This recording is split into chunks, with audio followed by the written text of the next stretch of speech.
Naghahabang ka ba yan? Ito.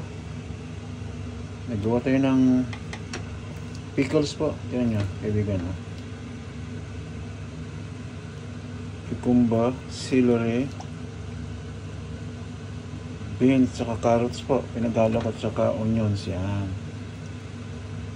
Yan. Tingnan po, ang ganda.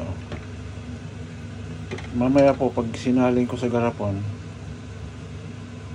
makikita nyo po gano'ng ganda siya. Nakita nyo po, masarap to kaibigan. Crunchy. Pwede rin kayo maggawa ng, ginawa ko kasi parang medyo may pagka sweet siya po. Pwede rin for salt and vinegar. Depende sa gusto nyo po. Yung isa pala to, may hinalo akong ginger din po to. Yan, nakita nyo po ang ganda. Kita nyo po. Sarap po to kaibigan. Kita niyo po, maganda po ito. Ayan, kita niyo po. Maganda-ganda.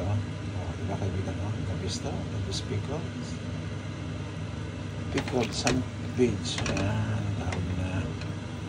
Hindi ako naghalang mga clove. Ang nilagay ko lang po rito, pamintang buo po. Kasi minsan pag maraming hinalo, nag-ano yung nagda-dark yung kanya, yung sauce niya. Hindi naman nagkakatalo doon po, nagkakatalo sa lasa kung anong tinimpla mo yung pinaka-sauce niya, pinaka-sabaw niya po, yun lang po.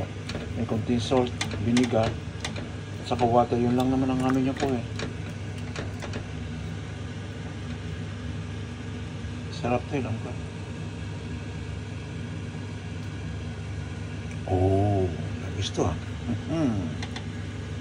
West in the West, yun niya po. Ayan oh. Nahalo ko po ha. Nakita nyo.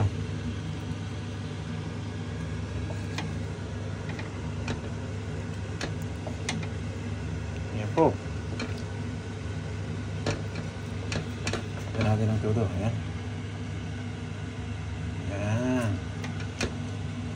O may red yung pala saka white din po yun na nagsama po yan. Kaya ang sabaw niya medyo mamulan, hindi mapapulis, hindi malaman. Pero masarap pa rin po ito. Lalo pag na-imbak na siya. Hindi po ba? Nakita niyo, pag na-imbak na masarap na po siya. Ayan. Ayan kaibigan.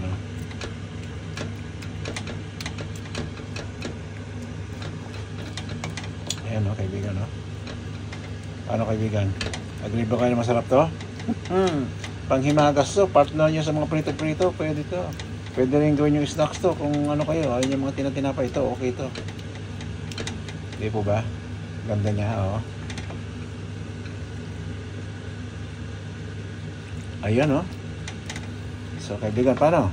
Gumawa na kayo ng ganito para ano, may panghimagas po kayo. Gandang hapon muli sa atin lahat.